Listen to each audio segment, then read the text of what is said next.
o mundo na época de Jesus. Uma era que não era definida por estabilidade, não, mas sim por tirania, por paranoia e uma sede de poder que parecia não ter fim.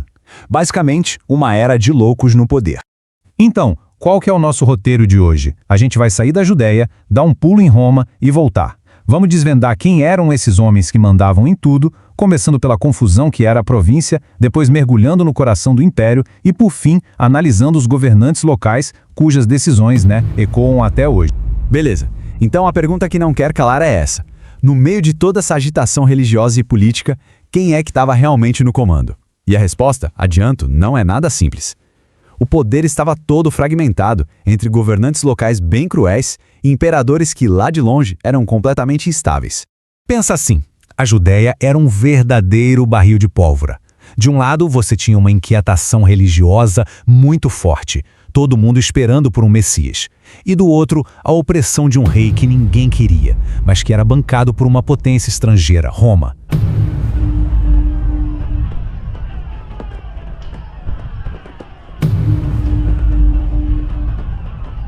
Herodes o Grande, um nome que impressiona, né? Mas ele foi o quê, afinal? Um construtor genial que ergueu cidades incríveis? Ou um carniceiro paranoico que matou a própria família?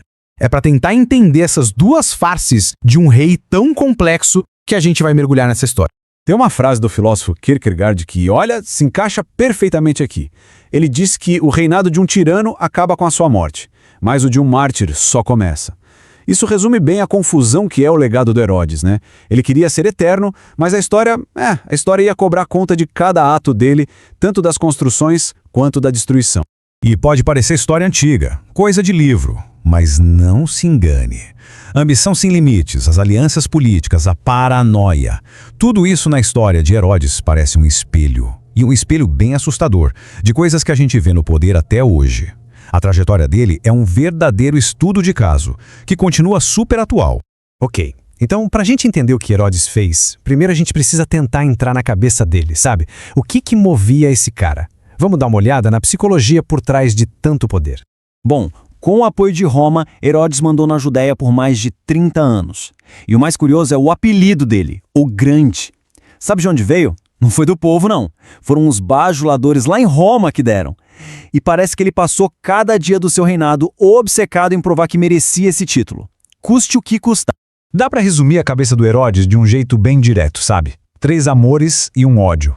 O poder era tudo para ele. O objetivo final. A grana era o jeito de conseguir mais poder. E as mulheres, muitas vezes, eram só peças no xadrez político dele. Mas o que movia tudo isso no fundo era um desprezo profundo pelo povo que ele deveria governar. Beleza, mas como é que alguém assim chega ao topo? Não foi sorte, não foi por acaso. A ascensão de Herodes foi uma verdadeira aula de cálculo frio e de movimentos implacáveis. Herodes já nasceu no centro do poder. A família dele tinha linha direta com Roma, numa época de gente como Júlio César e Cleópatra. Imagina só, desde pequeno, ele ficou ali observando como o jogo era jogado e decidiu que não ia só participar, ele ia ganhar, a qualquer custo.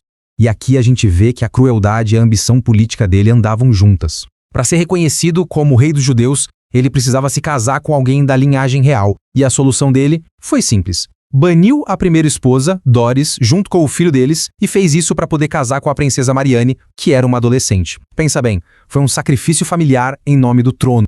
Mas como a gente falou no começo, a brutalidade é só metade da história. Do outro lado da moeda, tinha o Herodes Construtor, um cara com uma visão que mudou a paisagem da Judéia para sempre.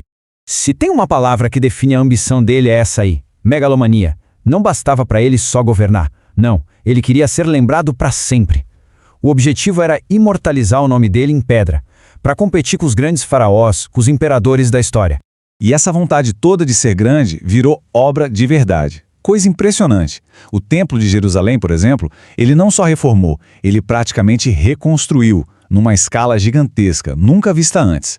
Ele ergueu do zero uma cidade portuária inteira, Cesareia, e construiu fortalezas que, para a época, eram verdadeiras maravilhas da engenharia. Só que tem um detalhe fundamental aqui. Nenhuma dessas construções era só para ser bonita, não. Tinha sempre uma segunda intenção. Cesárea era um agrado direto para o patrão dele, o imperador Augusto, e também uma base de poder romano. E a Fortaleza Antônia? A localização dela já diz tudo. Ficava literalmente colada no templo. Um jeito de lembrar todo mundo quem é que mandava, vigiando o povo de perto, principalmente em festivais religiosos, quando o risco de revolta era maior. E é aqui que a história vira. A gente sai da luz do grande construtor e entra na escuridão. Porque por trás daquele homem existia outro, um homem consumido pelo medo.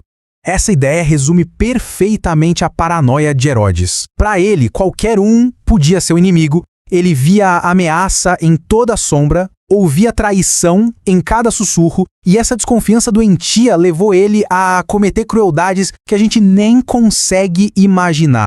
A paranoia dele transformou o próprio palácio num cemitério da família. Ele mandou afogar o cunhado, mandou executar a própria esposa, Mariane, a mesma mulher que garantiu o trono para ele. E não parou por aí. Mandou assassinar 2 dos seus filhos, simplesmente porque tinha medo que eles o traíssem. Perto de Herodes, ninguém estava salvo. Ninguém. O auge dessa paranoia toda é, sem dúvida, o ato mais famoso e terrível do reinado dele, a ordem para matar todas as crianças de Belém. E tudo por causa de uma profecia, uma história sobre um novo rei dos judeus. Ele viu isso como a ameaça definitiva ao seu poder e agiu. E isso tudo nos leva à pergunta final. Depois de ver tudo isso, como é que a gente coloca na balança o legado de um homem como Herodes? No fim, o que fica é este paradoxo gigantesco. De um lado, o construtor visionário. Do outro, o assassino monstruoso. E a verdade é que não dá para separar uma coisa da outra. Herodes foi as duas coisas, e uma não existe sem a outra. 33 anos foi o tempo que durou o reinado dele. Um reinado definido por essa dualidade, grandeza e terror. Foi tempo suficiente para ele erguer um império de pedra e ao mesmo tempo destruir a própria alma. E assim, a pergunta final fica no ar. Herodes buscou a imortalidade nas suas construções, mas talvez o verdadeiro legado dele não esteja nas pedras. Talvez seja um aviso bem sombrio sobre o preço que o poder absoluto cobra.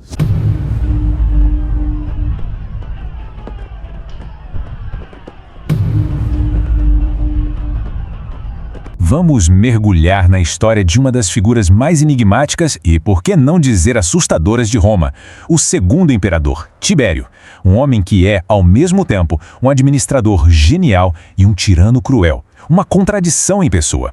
Tibério ao Tibre. Imagina só, o imperador morre e o que ecoa pelas ruas de Roma é esse grito de ódio. O povo não queria um funeral, queria que o corpo dele fosse jogado no rio, um destino que era reservado para os piores criminosos. É muita raiva acumulada, né? E é essa a grande pergunta que a gente vai tentar responder aqui. O que um homem precisa fazer governando por mais de 20 anos para terminar tão odiado a ponto do seu próprio povo querer apagar sua memória dessa forma? Para a gente entender essa história complexa, vamos seguir um caminho. Primeiro, vamos ver como ele chegou ao poder quase que por acidente. Depois, a gente mergulha no reinado de paranoia que ele instalou. Vamos analisar essa dualidade de administrador versus monstro e, por fim, entender o legado que esse tirano deixou. A história do Tibério já começa de um jeito torto. Ele nunca foi o plano A do imperador Augusto. Na verdade, ele não era nem o plano B. Ele foi basicamente o que sobrou. A vida dele foi uma sequência de sacrifícios pessoais em nome da política. Primeiro, a mãe dele se casa com Augusto. Anos depois, ele mesmo é forçado a largar a mulher que amava para fazer um casamento de conveniência. Humilhado com tudo isso, ele se isola, vai embora para Rhodes. Foi só porque os herdeiros preferidos de Augusto morreram, um depois do outro, que o caminho se abriu para ele, quase por acaso. E o mais irônico é que, antes de ser imperador, Tibério era um general brilhante. Sério, ele segurou as pontas na Germânia, que era a fronteira mais perigosa e instável do império. Um erro ali podia colocar tudo a perder. Ou seja, ele era competente, era respeitado e tinha tudo para ser um grande líder. Mas aquele general promissor se transformou num imperador sombrio, desconfiado de tudo e de todos. Assim que ele assume o poder, o governo dele vira um filme de suspense marcado pelo medo. A desconfiança começou logo de cara. As legiões no Reno, por exemplo, se rebelaram e queriam que o sobrinho dele, o superpopular germânico, fosse o imperador. E mesmo que o germânico tenha se mantido leal, a sementinha da dúvida já estava plantada na cabeça do Tibério. Quando o sobrinho morre em circunstâncias bem misteriosas, adivinhem quem a culpa caiu? E para completar, ele ainda arruma briga com a própria mãe. Era a receita perfeita para o desastre. E aí ele faz uma coisa que ninguém nunca tinha feito. ele abandona Roma. Simplesmente se muda para uma vila de luxo na ilha de Capri e passa a governar o maior império da época por correspondência. E quem ele deixa tomando conta de Roma? Um homem chamado Sejano, que era extremamente ambicioso. Sejano, que era o chefe da guarda pessoal do imperador, aproveitou a ausência de Tibério e basicamente tomou o controle da cidade. Ele começou uma onda de terror, uma perseguição a qualquer um que ele visse como um rival. O plano final dele era, claro, derrubar o próprio Tibério. A conspiração foi descoberta no último minuto e Sejano foi executado, mas o estrago já estava feito. Isso só serviu para afundar Tibério ainda mais na sua paranoia. É aqui que a gente chega no coração do paradoxo de Tibério. Como é que a mesma pessoa consegue ser um administrador tão competente e, ao mesmo tempo, um monstro tão temido? É uma contradição gritante. Por um lado, o cara manteve a paz, a famosa Pax Romana. Ele administrou o império tão bem que encheu os cofres públicos de dinheiro. Mas, por outro lado, o governo dele foi um regime de terror. Ele executava senadores, membros da própria família, por qualquer suspeita. Governava pelo medo, isolado na sua ilha. E essa habilidade dele com as finanças acabou se virando contra ele. Como ele não gastava dinheiro com os grandes espetáculos e jogos que o povo de Roma amava, ele ganhou fama de pão duro, de avarento. E isso só fez o ódio popular crescer ainda mais. As histórias mais sinistras sobre ele vêm do historiador Suetônio. Ele escreveu que, lá em Capri, Tibério se entregava a todo tipo de depravação, com cerimônias pervertidas que envolviam até crianças. É fundamental dizer que essa é a versão de um historiador que escreveu bem depois, mas foram relatos chocantes como esse que cimentaram a imagem de Tibério como um monstro. Bom, com uma reputação dessas, não é de se espantar que o fim do reinado de Tibério tenha sido recebido como um grande alívio. Apesar de todo o medo dos boatos, Tibério morreu de causas naturais. Ele deixou o império para o seu sobrinho-neto, Calígula. Mal sabia o povo romano que o sucessor faria o reinado de Tibério parecer quase tranquilo em comparação. E assim, a história se fecha. A morte do imperador foi motivo de festa em Roma. Foi o fim de um governo longo, financeiramente sólido, mas psicologicamente opressor e assustador para todos que viviam sob ele. E no final a gente fica com essa pergunta: Tibério era um monstro por natureza, corrompido pelo poder absoluto? Ou ele era um homem competente que foi quebrado pela vida, pelas tragédias, pelas traições e pela paranoia que o poder imperial parece sempre trazer? É uma questão que, no fundo, fala muito sobre a natureza do próprio poder.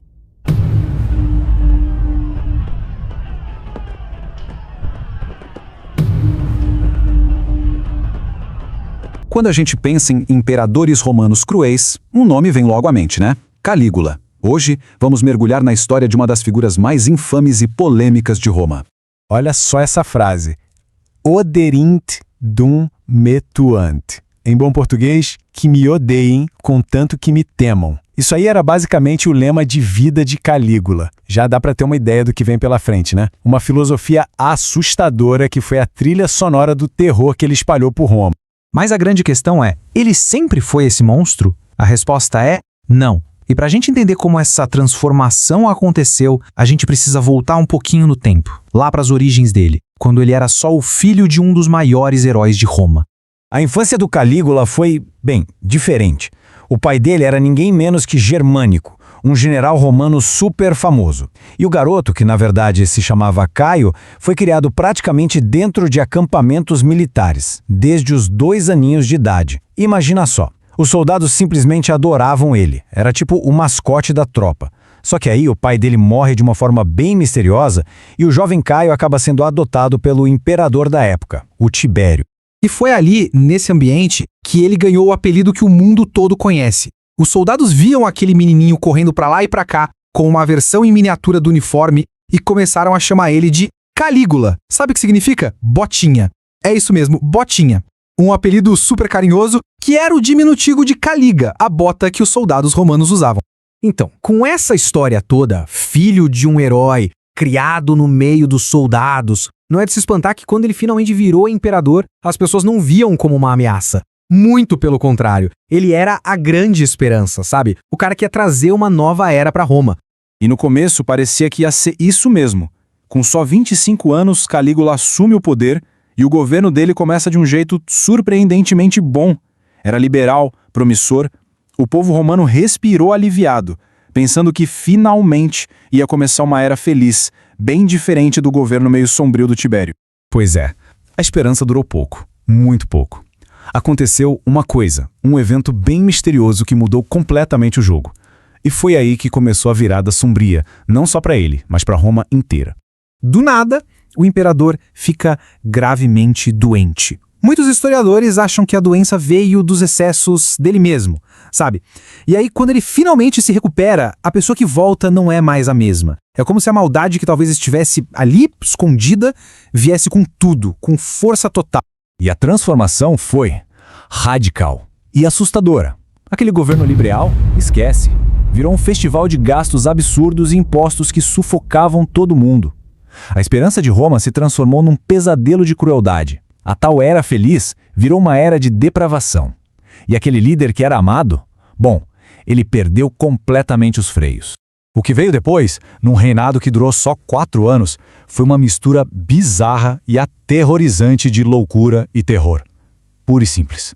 Olha o nível da coisa. Ele começou a tomar as propriedades das pessoas que ele perseguia e, de um jeito doentio mesmo, tinha prazer em torturar prisioneiros na frente das famílias deles. E não para por aí. Ele exigiu ser adorado como um deus. Mandou colocar estátuas dele em todos os templos, o que, claro, causou um conflito gigantesco.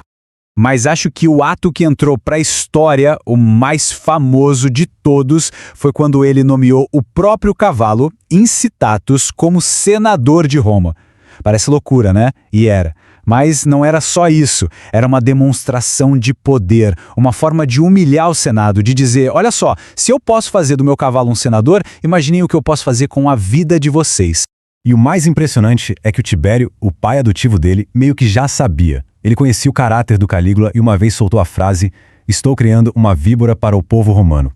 Uma profecia que, infelizmente, se provou terrivelmente correta. Claro que um regime baseado em tanto medo e crueldade não tinha como durar para sempre, né? Era insustentável. E, ironicamente, a mesma crueldade que ele usou para se manter no poder foi o que causou a queda dele. O fim dele foi se desenhando aos poucos. Primeiro, o ódio do povo, que levou a 2 tentativas de assassinato. Ele escapou. Mas o ponto de virada mesmo foi quando a própria guarda dele, os caras que deveriam protegê-lo, ficaram aterrorizados e cansados da tirania. Eles se juntaram com alguns senadores, armaram um complô e, finalmente, pegaram ele. Foi assassinado num túnel do palácio. E a história toda do Calígula nos deixa com aquela pergunta que atravessa os séculos, né? O poder é que corrompe as pessoas ou ele só revela quem elas realmente são lá no fundo? Fica aí a reflexão sobre a ascensão e a queda de um dos tiranos mais famosos e terríveis da história.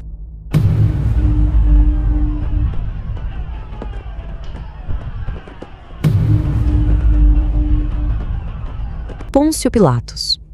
Todo mundo já ouviu esse nome, né? Ele ficou marcado na história, ligado pra sempre a um dos momentos, assim, mais cruciais da nossa civilização. Mas e o homem por trás da lenda? Quem foi ele de verdade? Olha, a história real é bem mais complicada e, eu diria, até mais sombria do que a gente costuma pensar. Então, a nossa ideia aqui é justamente essa, ir além daquele gesto famoso de lavar as mãos. Vamos mergulhar na história para investigar o homem. Afinal, quem era esse governador romano? E detalhe, ele estava no comando de uma das províncias mais explosivas de todo o império. Vamos descobrir juntos. E aqui a gente já dá de cara com o grande paradoxo de Pilatos. De um lado tem essa expressão popular, né, lavar as mãos, que virou sinônimo de fugir da responsabilidade. Mas aí, do outro lado, os relatos da época pintam um retrato completamente diferente. Um homem cruel, inflexível, sem um pingo de misericórdia. E como a gente vai ver, a história de verdade está muito mais para esse segundo lado da moeda. Bom, para a gente entender essa figura de verdade, nosso caminho vai ser o seguinte. Primeiro, vamos olhar para além do lavar as mãos. Depois, a gente entra no desprezo que ele tinha como governador. Em seguida, o embate entre justiça e interesse próprio. Aí, a gente vê a queda sangrenta dele e, por fim, o mistério que cerca o seu final. Ok, vamos começar do começo. Para entender o homem, a gente precisa primeiro situar ele no mundo daquela época, certo? Vamos dar uma olhada na identidade dele e em como ele conseguiu chegar a uma posição de tanto poder em Roma. Olha que interessante, até o nome dele, Pilatos, já carrega uma dualidade. Por um lado pode significar armado com um dardo, o que sugere uma origem militar, de soldado mesmo, mas por outro lado pode vir de pilos, que era aquele gorro que os escravos libertos usavam como símbolo da sua liberdade. É uma ironia tremenda, né? Um nome ligado à liberdade para um homem que se tornaria um governador tão opressor. Então, lá pelo ano 26, o imperador Tibério nomeia Pilatos como quinto governador da Judeia. E, gente, a Judeia não era um lugar fácil. Era uma das províncias mais complicadas do império. Ele chegou lá sucedendo um tal de Valérios Gratus. E ele fez uma coisa que não era nada comum na época. Levou a esposa, Cláudia Prócula, junto com ele. Isso talvez mostre que ele pensava em ficar por lá um bom tempo, se estabelecer. Mal sabia ele o que o esperava. Bom, e como é que foi a chegada dele? Vamos ver agora como as primeiras atitudes de Pilatos já começaram a desenhar a reputação dele e a criar problemas logo de cara. Olha, para ser bem direto, o governo de Pilatos foi tudo menos pacífico. Desde o começo, ficou claro que ele não estava lá para fazer amigos. As fontes da época mostram que ele tinha um desprezo enorme pelo povo judeu e por suas tradições.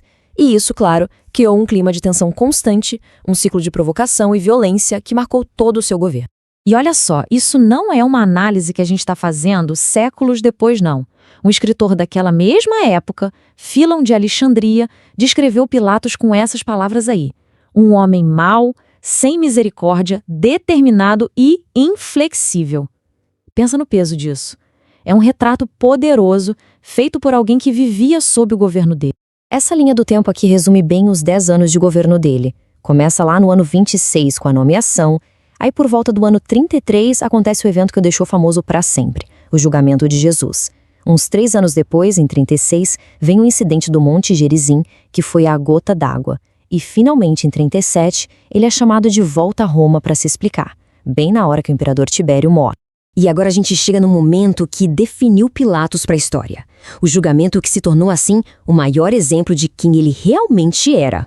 E aqui está o ponto central para entender as decisões de Pilatos.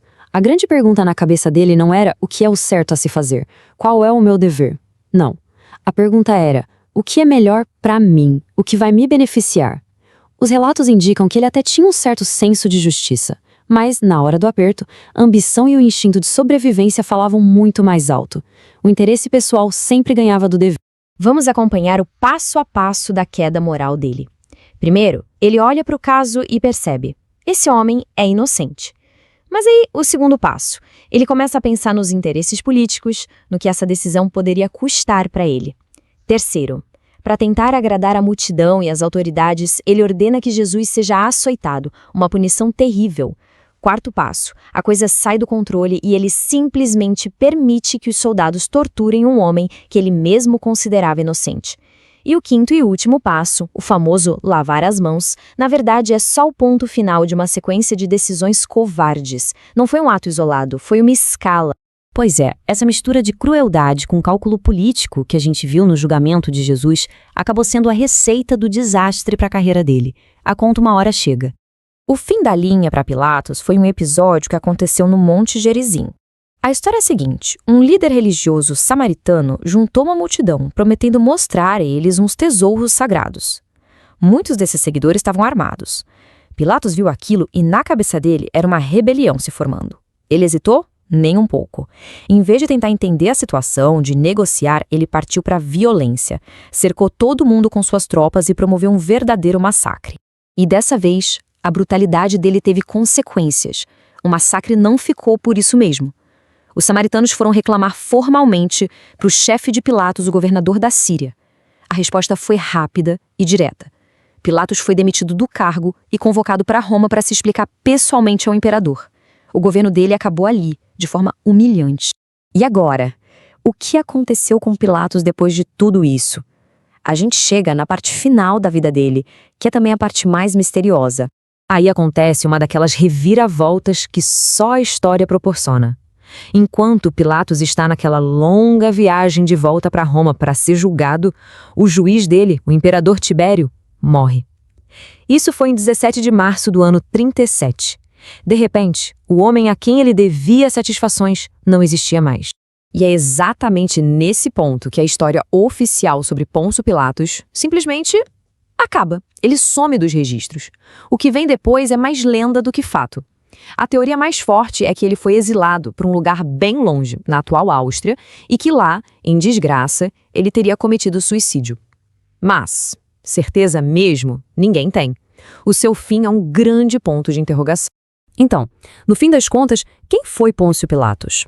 Um covarde, um tirano ou só mais um político calculista tentando se dar bem num mundo violento? A história parece mostrar que ele não foi uma coisa só. Ele foi, na verdade, uma mistura bem complexa e, sinceramente, bem perturbadora de tudo isso. Um homem cujo legado até hoje faz a gente pensar sobre poder, sobre moralidade e, principalmente, sobre responsabilidade.